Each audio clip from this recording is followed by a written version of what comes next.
अस्सलाम वालेकुम। दुरूद शरीफ पढ़ना।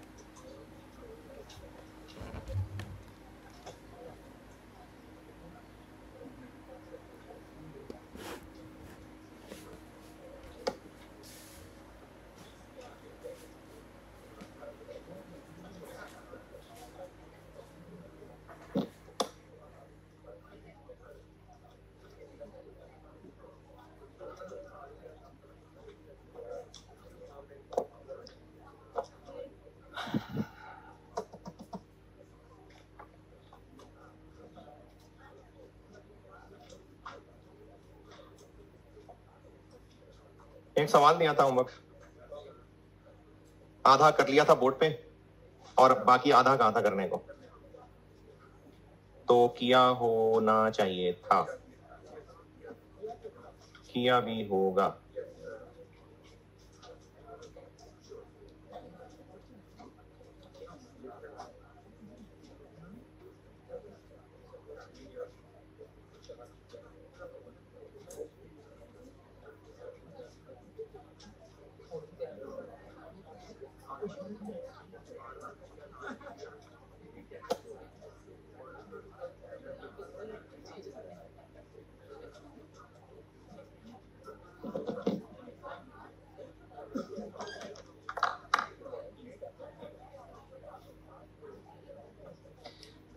अच्छा, जो सवाल ऑटम 9 उस दिन क्लास में आधा किया था, मैंने कर दिया था।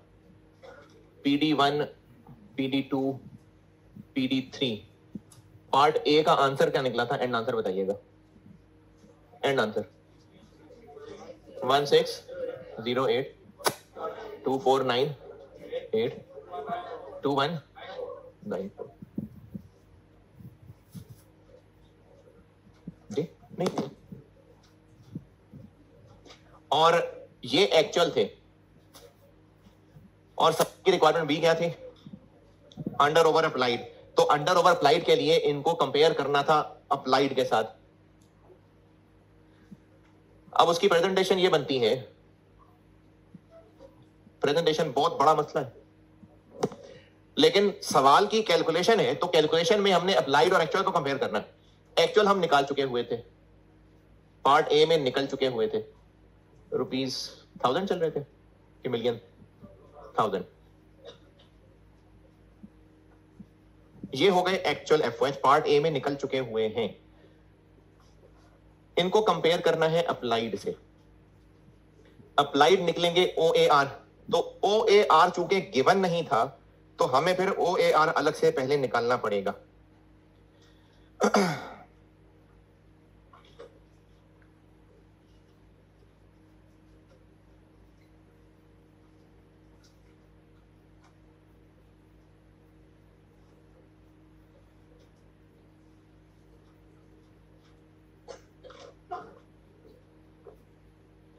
OAR निकालना पड़ेगा, और OAR निकालने के लिए फिगर्स कौन सी इस्तेमाल होंगी?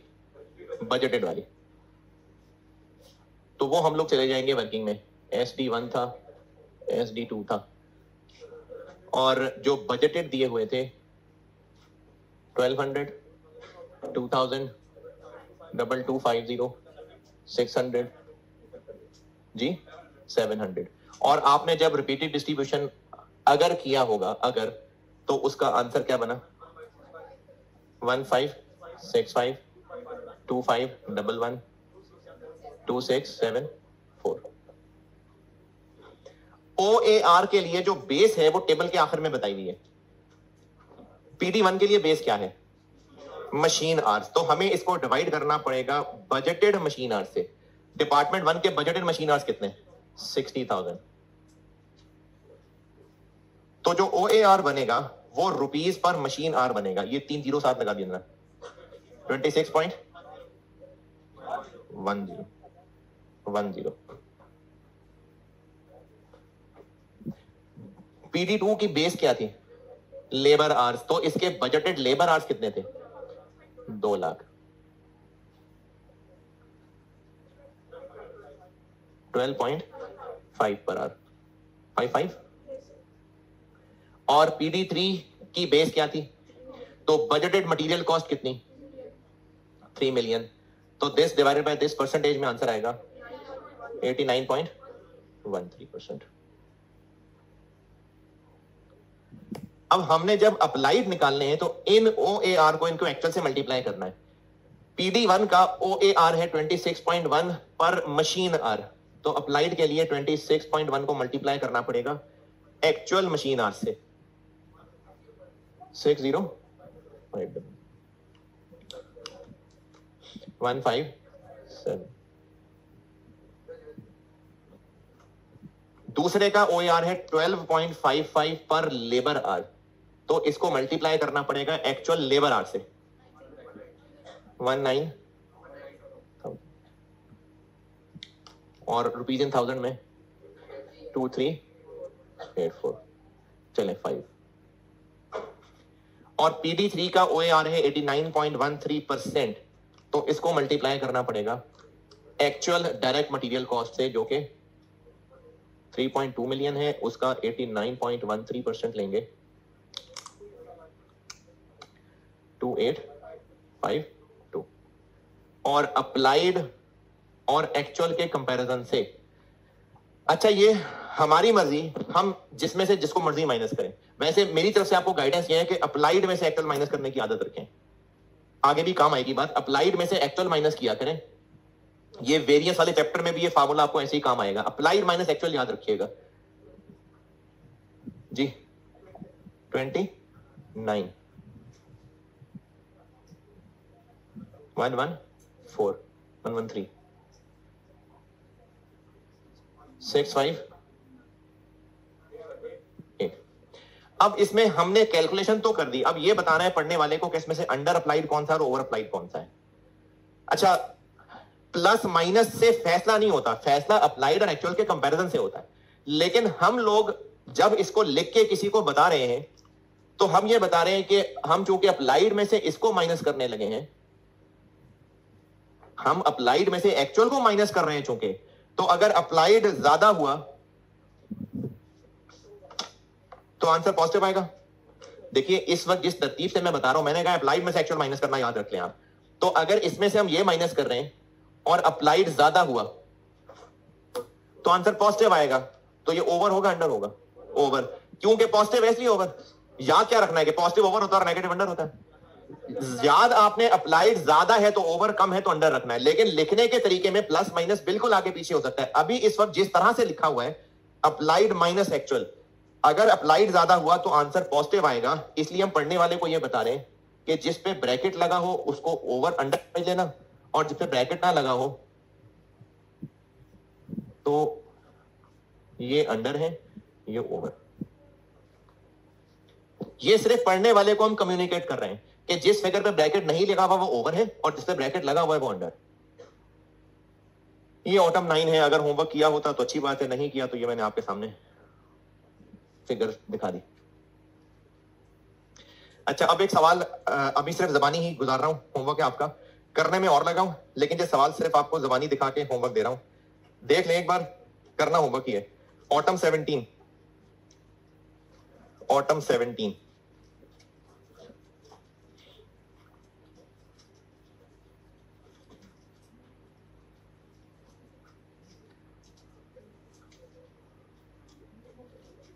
ओपन इंडस्ट्रीज पहुंचे? इसकी रिक्वायरमेंट देखें जरा। पार्ट ए, रिपीटेड डिस्ट्रीब्यूशन से एक्चुअल ओवरहेड्स को बांटना है पहले, और पार्ट बी सेम रिक्वायरमेंट है। अच्छा, अब सवाल का डाटा देखें। पॉइंट नंबर 1 में जो टेबल दिया हुआ है, बजटेड चीजें भी दी हुई है, एक्चुअल चीजें भी दी हुई है। ओवरहेड बजटेड एक्चुअल दोनों दिए हुए, लेबर आवर्स बजटेड एक्चुअल दोनों दिए हुए। बस उसमें ऐसे ऐसे लिख के दिया हुआ था, इसमें ऐसे लिख के दिया हुआ है, बजटेड भी है और एक्चुअल भी है। वो जो ऑटम 9 था उसमें डिपार्टमेंट्स के नाम ऐसे लिखे हुए थे और budgeted actual budgeted actual budgeted actual लिखा हुआ था। अब डिपार्टमेंट्स के नाम ऐसे लिखे हुए और बजटेड एक्चुअल ऐसे लिखा हुआ है। सेम सवाल है, लेकिन एक थोड़ा सा स्टेप कम कर दिया आपको उस सवाल में। वो स्टेप ये कम कर दिया कि आपको जो बजटेड डाटा है वो इस शक्ल का देने की बजाय ये दिया हुआ है। ये देखें जरा सवाल का टेबल, बजटेड वाले ओवरहेड्स देखिएगा, और स्टेरिक लगा के नीचे कुछ लिखा भी हुआ है जी। उन्होंने आपको ये वाला काम करके ये दिया हुआ है। बाकी ऐसे ही है कि ओआर भी निकालना है, एक्चुअल भी निकालने हैं, अंडर ओवर अप्लाइड निकालना है, तो इसी का एक निस्बतन आसान वर्जन है। ये सवाल होमवर्क है, ऑटम 17 होमवर्क है, ऑटम 17 होमवर्क है। अभी मैं करता हूं बोर्ड पे स्प्रिंग 16 पढ़ लीजिए, स्प्रिंग 16 ओमेगा इंडस्ट्रीज पढ़ ले, मैं करता हूं बोर्ड पे ओमेगा इंडस्ट्रीज।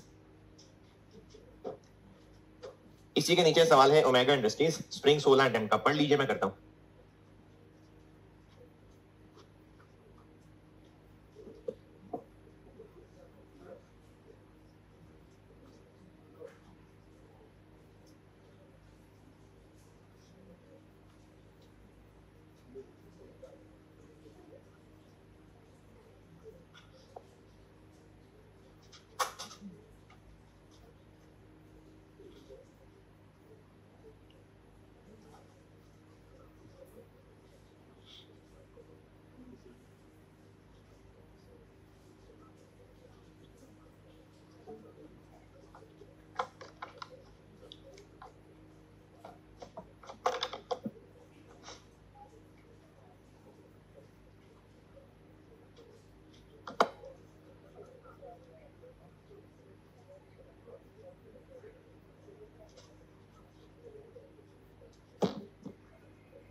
क्यों ये नहीं नजर?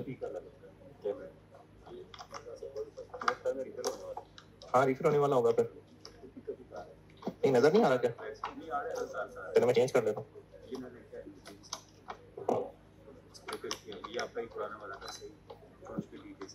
बाकी ठीक है ना, ये मैं रिफिल करा दूंगा। तो मैंने याद, हाँ तुम याद दे दिया आपने।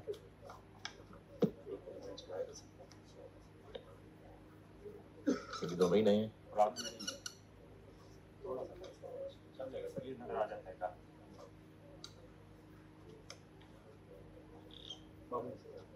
ये तो नहीं सही, ये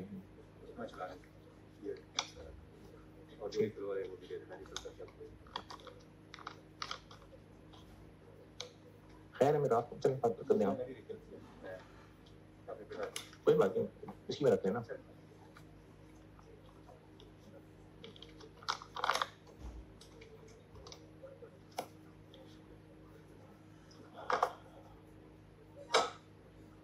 अच्छा लाइट आने से लगता है आपका दिमाग भी रीस्टार्ट हुआ है, मैं दोबारा बता देता हूँ। एक सवाल कहा था पढ़ने को, कौन सा दोबारा बता देता हूँ। स्प्रिंग 16 कॉस्ट की बुक में overhead sector, spring 16 omega industries.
दोबारा से बताओ क्या कर रहे थे हम?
हाँ जी,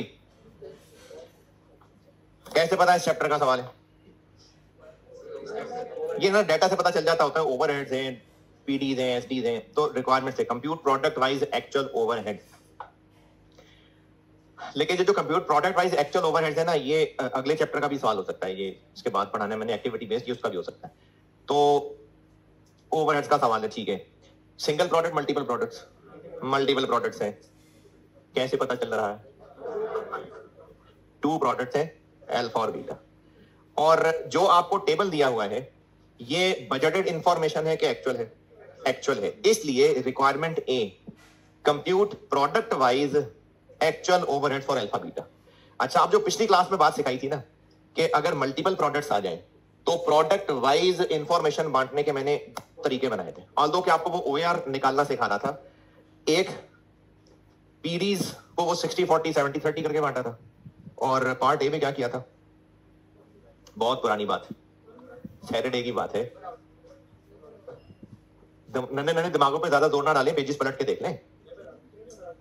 जब मैंने मल्टीपल प्रोडक्ट्स का ओएआर निकाला था ना, तो उसका एक पार्ट ये किया था कि पहले एक लेबर आर का रेट निकाला, फिर उसको यूज करके प्रोडक्ट्स तक पहुंचा, और पार्ट बी ये किया था कि पीडीज तक पहुंच के फिर पीडीज के खर्चों को 60-40 70-30 में बांट दिया था। तो जब भी मल्टीपल प्रोडक्ट्स होंगे तो इन दो में से कोई एक ही तरीका बनेगा। इस सवाल को पढ़ के ये तो पता चल रहा है कि मल्टीपल प्रोडक्ट्स हैं। अब हमें सवाल में खर्चे दिए हुए हैं पीडीज एसडीज के, तो उसको इवेंचुअली प्रोडक्ट्स तक लाना है। कौन से वाले तरीके से? उस सवाल की अगर बात करूं, दूसरा वाला। क्यों? क्योंकि इसमें उसने कह दिया कि आपने ये जो पीडीज में काम हुआ है, फैब्रिकेशन में जितने घंटे काम हुआ फैब्रिकेशन में, उसमें से 70% अल्फा के लिए है और 30% बीटा के लिए। अच्छा, ये हर दफा 60-40 और 70-30 नहीं होता, वो इत्तेफाक से सेम था। है वो जो मैंने सवाल कराया था उसमें भी 60-40 और 70-30 लिया था मैंने, वो इत्तेफाक से था, ये रूल नहीं है 70-30 और 60-40 का। और जो फिनिशिंग डिपार्टमेंट में काम हुआ टोटल 60-40 हुआ, यानी आपको पीडीज में जो टोटल घंटे काम हुआ वो प्रोडक्ट के रेशो बता दी, एक निशानी। दूसरी, क्या यहां पर कहा है कि using labour or rate products में बांटना है? नहीं, तो इसलिए ये वो बी वाला तरीका है। कौन सा बी वाला तरीका?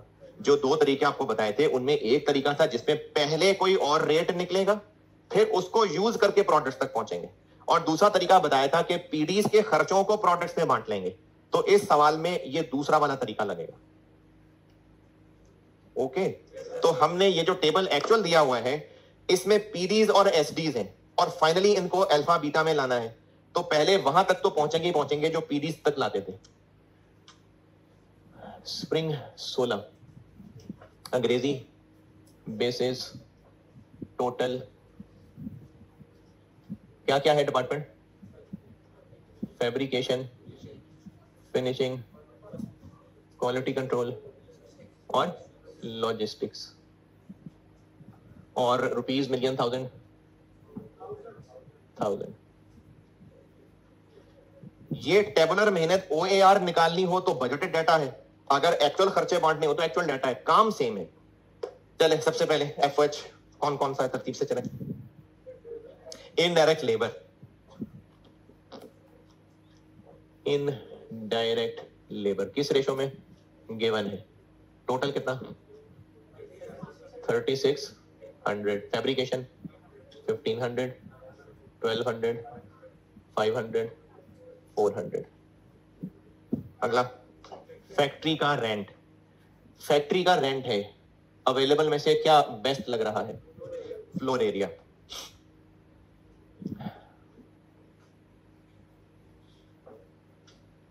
कितना है टोटल 2000, फ्लोर एरिया में बांटे 1000, 500, 300। सोल्यूशन देख रहे हैं, सोल्यूशन दे बताया। अच्छा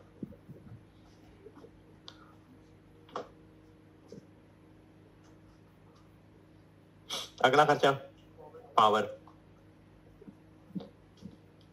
तो पावर के लिए अवेलेबल में से क्या बेस्ट लग रहा है, किलोवाट आवर्स। टोटल कितना है 1200, किलोवाट आवर्स की रेशो में बांट लें 600, 480 जी, बस 48, 72।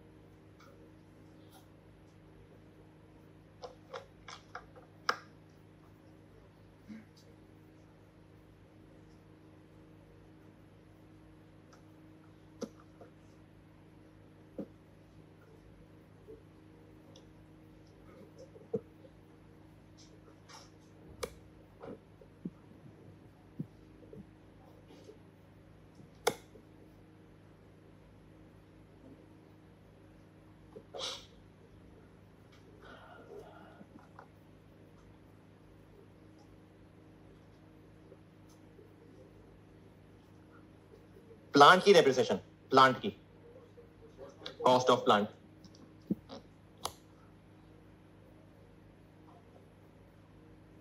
टोटल कितनी 9000, 4800, 3000 जी, 300, 900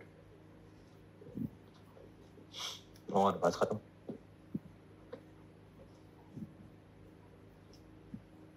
$7,900, 5,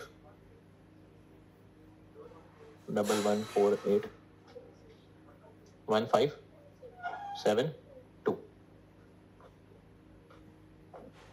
अगला काम सेकेंडरी अपोर्शनमेंट, और सेकेंडरी अपोर्शनमेंट के लिए हमें देखना पड़ता है कि मसला कौन सा है। तो नो सपोर्ट है, वन वे सपोर्ट है कि टू वे सपोर्ट है, ये हमें टेबल के आखिर में जो सर्विसेज प्रोवाइडेड बाय एसडीज है वहां से पता चल रहा है। तो वन वे सपोर्ट है, क्योंकि क्यूसी से लॉजिस्टिक्स को कोई सपोर्ट नहीं मिल रही।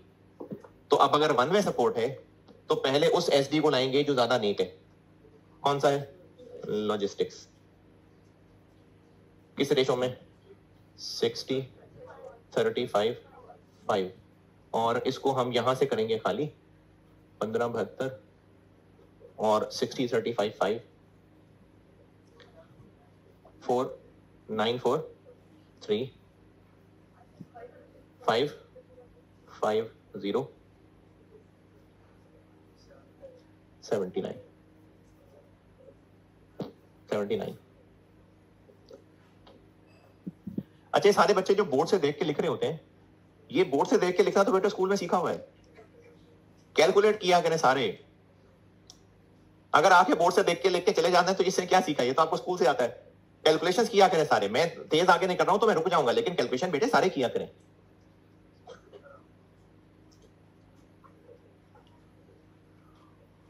और मैं ये भी नहीं कह रहा कि नोट ही ना किया करें, किया करें, कुछ लिखने की भी तो आदत हो।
अब बांटते हैं क्यूसी को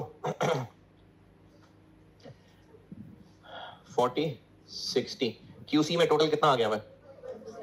1227 491 736। अरे ऊपर से आना है भाई।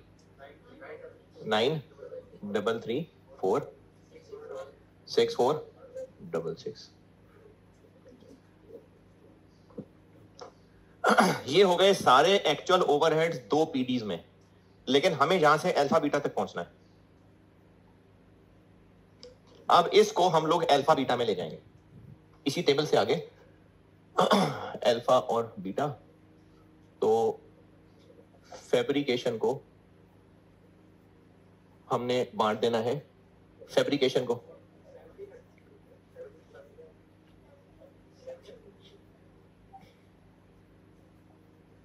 जी 70-30 में।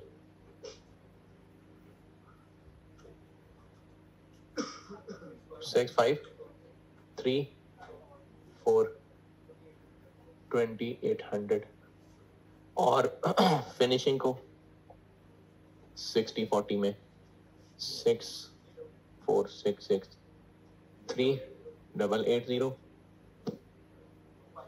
2 5 8 6। तो अल्फा और बीटा में एक्चुअल ओवरहेड्स बंट गए 10 4 1 4 5 3 8 6। ये हो गया पार्ट ए।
ये है जी पार्ट ए।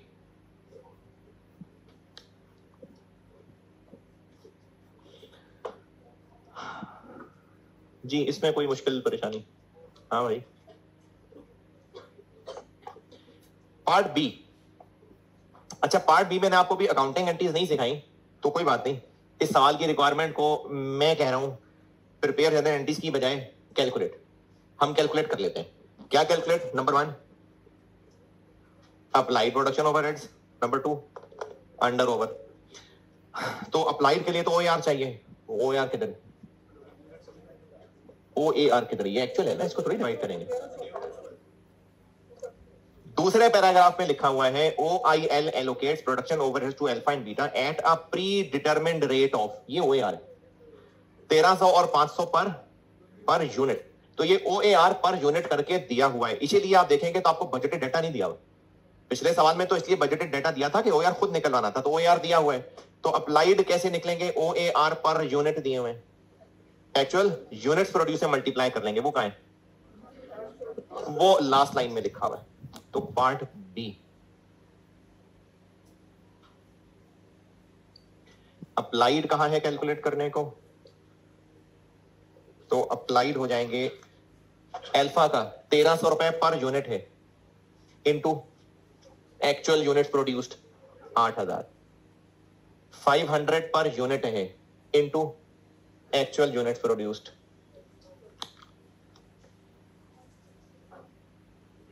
तो ये क्या बना? 10 400 और ये 5000, ये आ गए अप्लाइड, और अंडर ओवर अप्लाइड निकालने हैं तो ये एक्चुअल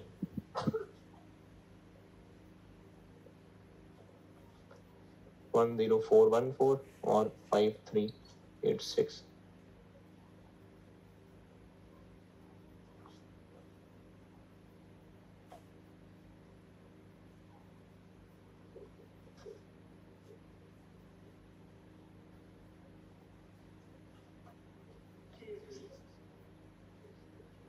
तो ये दोनों ही under apply.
G spring 15 done. चलें एक और करते हैं, आप आ जाएं स्प्रिंग 21 पे।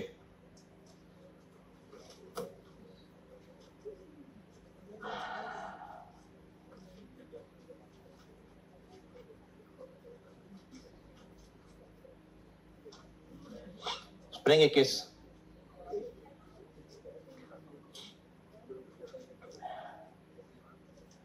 Bright limited, bright limited.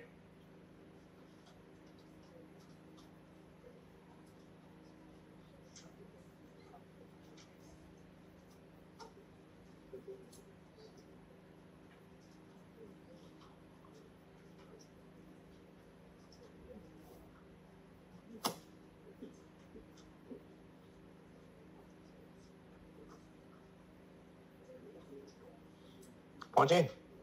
पहले इसकी रिक्वायरमेंट देखें जरा। सेम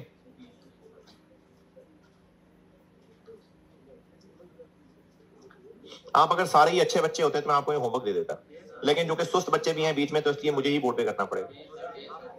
नहीं यार, खुद कर लेंगे। अच्छा अगर आप इसलिए कह रहे हैं कि अभी छुट्टी दे तो नहीं, मैं फिर अगला साल कराता हूँ। अच्छा मैं करवाता हूँ।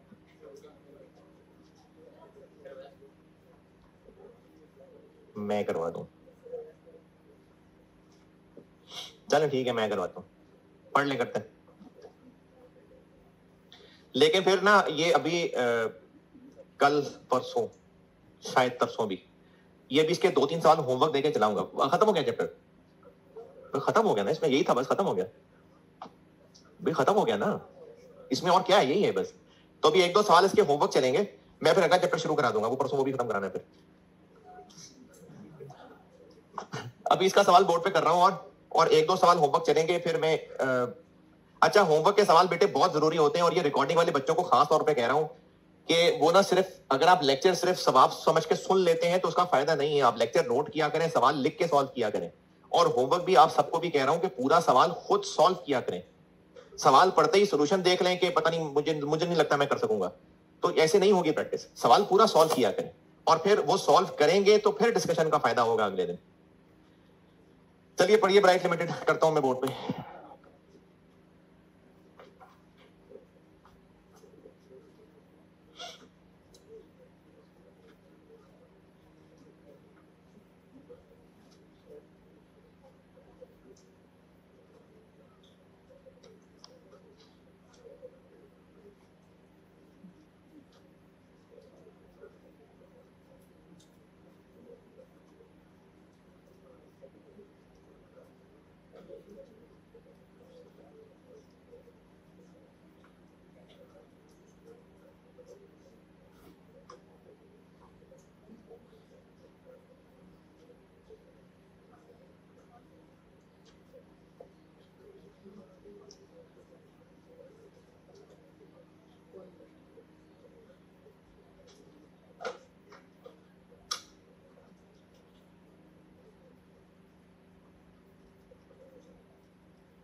चलो, आपकी शक्लों से लग रहा है कि पढ़ लिया सवाल आपने। दो प्रोडक्ट्स हैं, शाइन और ग्लो, और बस डिपार्टमेंट्स वगैरह के नाम ही चेंज हैं, वरना वैसे ही है। दो पीडीज हैं, दो एसडीज हैं, और दोनों का OAR पर यूनिट दिया हुआ है, वही जैसे पिछले सवाल में था, और रिक्वायरमेंट भी वही है। अच्छा, पिछले सवाल में भी किसी ने पूछा नहीं, और इस सवाल में भी किसी ने नहीं पूछा, कॉस्ट ऑफ सेल्स। ये चीज ना आपको जब मैं डबल एंटीज बता लूंगा ना, ये उससे रिलेटेड है। ये जो लिखा है ना कि adjusted to cost of sales, ये डबल एंटी से रिलेटेड है। तो इस चैप्टर का मैंने डबल एंटीज वाला हिस्सा अभी छोड़ा हुआ है, वो आपको कहा था चैप्टर 5 पढ़ाऊंगा, उसके साथ करूंगा, तो ये डबल एंटीज में जाके बात समझ आएगी। ये जो ऊपर लिस्ट दी हुई है ओवरहेड्स की, ये बजटेड है एक्चुअल है। Below is a summary of indirect costs incurred by BL for 1 lakh units of shine और 60,000 units of glow during the year ended. तो ये एक्चुअल ओवरहेड्स हैं, और इनको बांटने के लिए ये टेबल में इंफॉर्मेशन मौजूद है। और अब प्रोडक्ट्स में बांटने के लिए ये वाला काम, यहां पर क्या इंफॉर्मेशन अवेलेबल है कि पार्ट ए के तरीके से करना है कि पार्ट बी के तरीके से, कोई इंफॉर्मेशन नहीं है। यहां तक पहुंचते हैं फिर बताता हूं।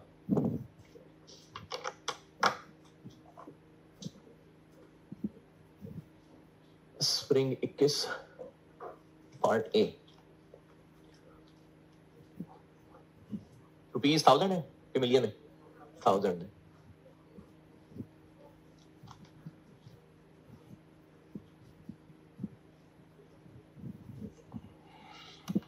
ए B X Y, A B X Y,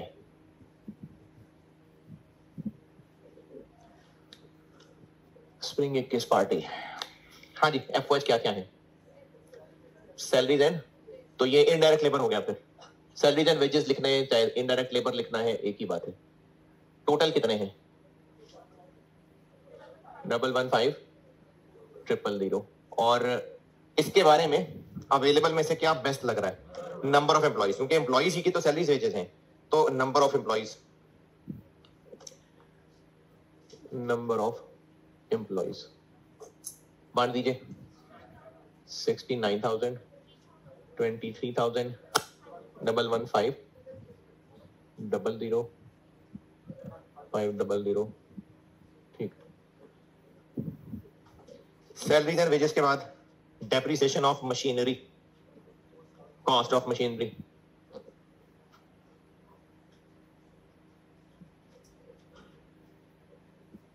total depreciation 80,000। Machinery की कॉस्ट की रेशो में बांट दें, 50,000, 30,000, बस।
अगला ओवरहेड, ये जो बिल्डिंग इंश्योरेंस है ना, इसमें पहली बात दो बातें समझाता हूं आपको। एक तो इंश्योरेंस का ताल्लुक होता है वैल्यू से।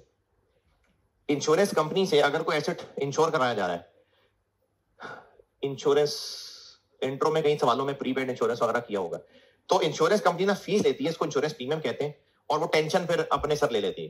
तो किसी भी एसेट की अगर इंश्योरेंस करवाई जाए तो वो उसकी वैल्यू के ऊपर डिपेंड करता है। महंगा एसेट होगा तो इंश्योरेंस वाले पैसे ज्यादा लेंगे। तो ये बात लिख लेना कि एसेट्स की जो इंश्योरेंस है वो उनकी वैल्यू की रेशो में बढ़ती है। एसेट्स की इंश्योरेंस वैल्यू की रेशो में बढ़ती है। यानी अगर इस सवाल में ये मशीन की इंश्योरेंस होती तो हम कॉस्ट ऑफ मशीन की रेशो में बांटते। इंश्योरेंस एसेट्स की वैल्यू की रेशो में बढ़ती है, क्योंकि जितना महंगा एसेट होता है उतनी ज्यादा इंश्योरेंस वाले फीस लेते हैं। ये हो गई एक बात। दूसरी बात, चूंकि बिल्डिंग की इंश्योरेंस है तो बिल्डिंग का जो भी खर्चा होता है वो फ्लोर एरिया पे पड़ता है।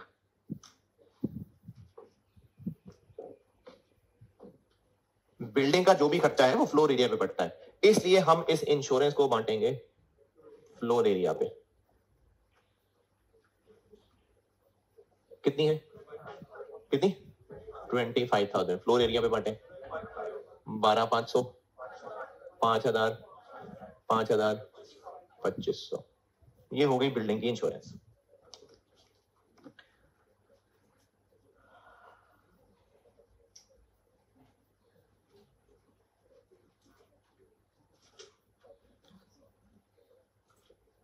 और लास्ट इलेक्ट्रिसिटी फ्लोर एरिया।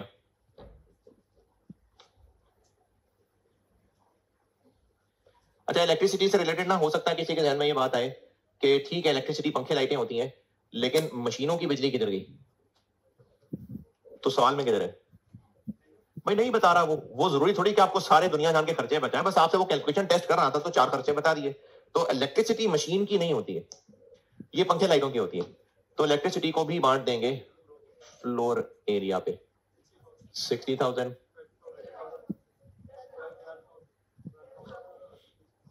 6,000, और ये हो गई प्राइमरी अपॉर्चनमेंट पूरी। 16170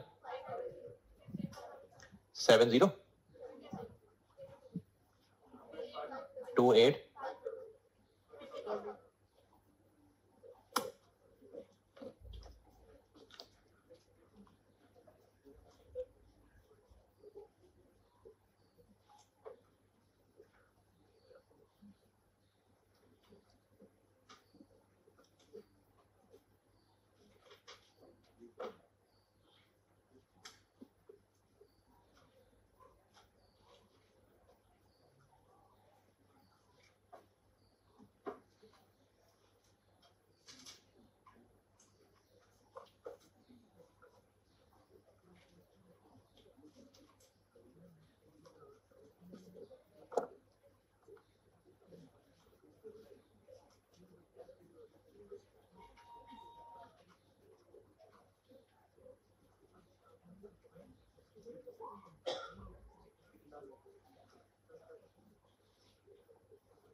सेकेंडरी के लिए no support, one way support, two way support, one way support.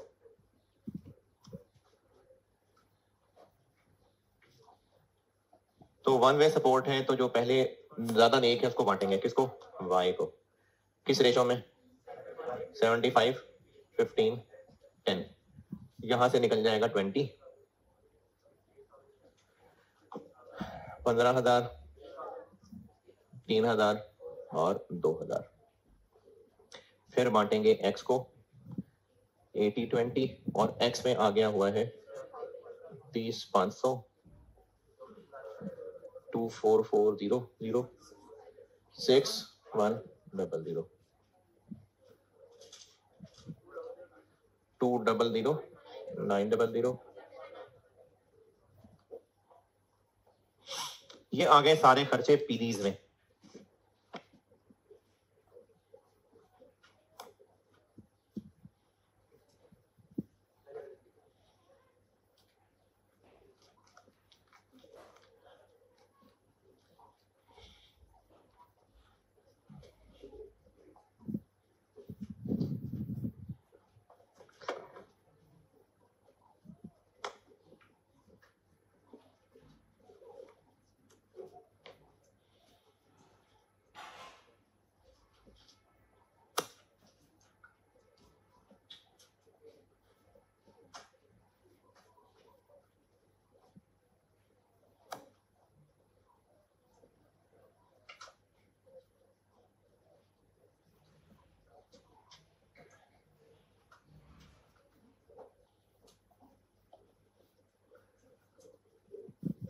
चले यहां तक पहुंचे, मैं बताता हूं।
हाँ जी, यहां तक पहुंचे।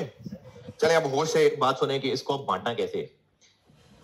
अच्छा, बेशक हमने इन खर्चों को यानी डेप्रिसिएशन को प्रोडक्ट में नहीं बांटना था, सैलरीज वेजेस को प्रोडक्ट में नहीं बांटना था, बेशक डिपार्टमेंट में बांटना था, लेकिन सिर्फ मैं रीजन समझाने के लिए कह रहा हूं, हम डेप्रिसिएशन को प्रोडक्ट्स में क्यों नहीं बांट सके?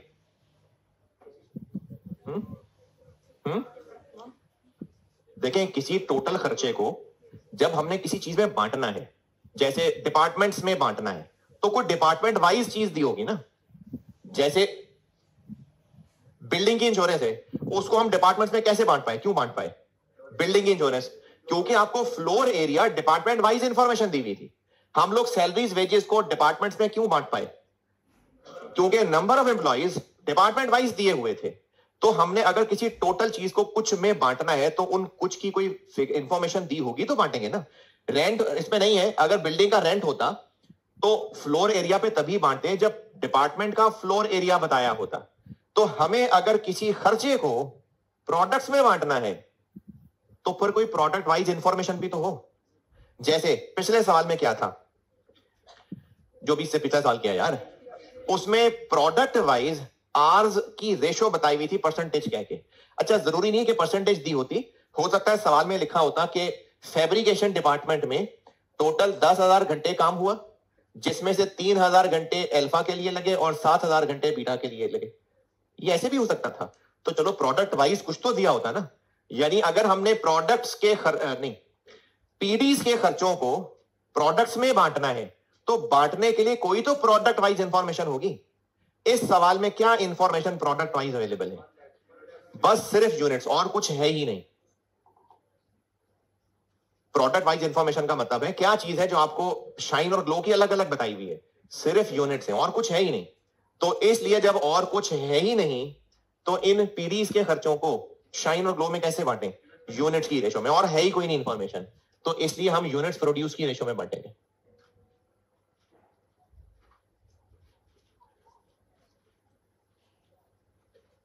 क्योंकि कोई भी खर्चा बांटने के लिए प्रोडक्ट्स में कुछ तो प्रोडक्ट वाइज बताया हो, वो है ही सिर्फ यूनिट्स। और कितने यूनिट्स हैं? 1 लाख और, तो 1 लाख और 60,000 की रेशो में बांट देंगे।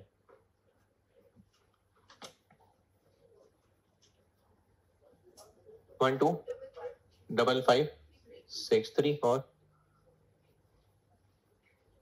7 7 और इसको बांटे वही 1 लाख और 60,000 की रेशो में। 4 3 8 2 9 6 6 2, या इसको 7 कर लें या उसको 3 कर लें। अभी पूरा भी तो करना है ना।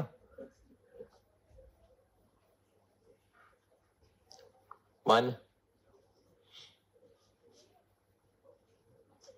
1 7 5 0 0 0 1 0 5 0 0। ये हमने पार्ट ए में सारे खर्चों को फाइनली प्रोडक्ट वाइज बांट लिया, और part be applied FOH. OAR दिया हुआ है पर यूनिट। शाइन का कितना है?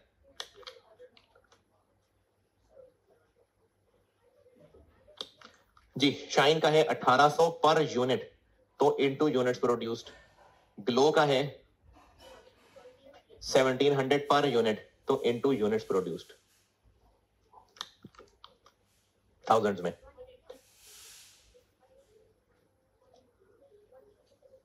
और एक्चुअल ये है 175 और 105। 5000 ओवर अप्लाइड है और 3000 अंडर अप्लाइड।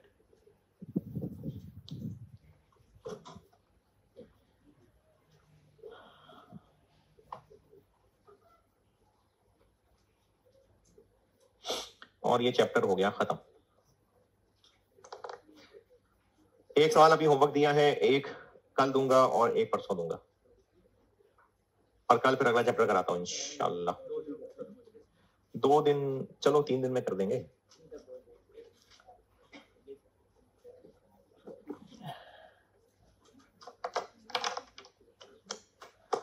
चल ठीक है, अल्लाह हाफिज।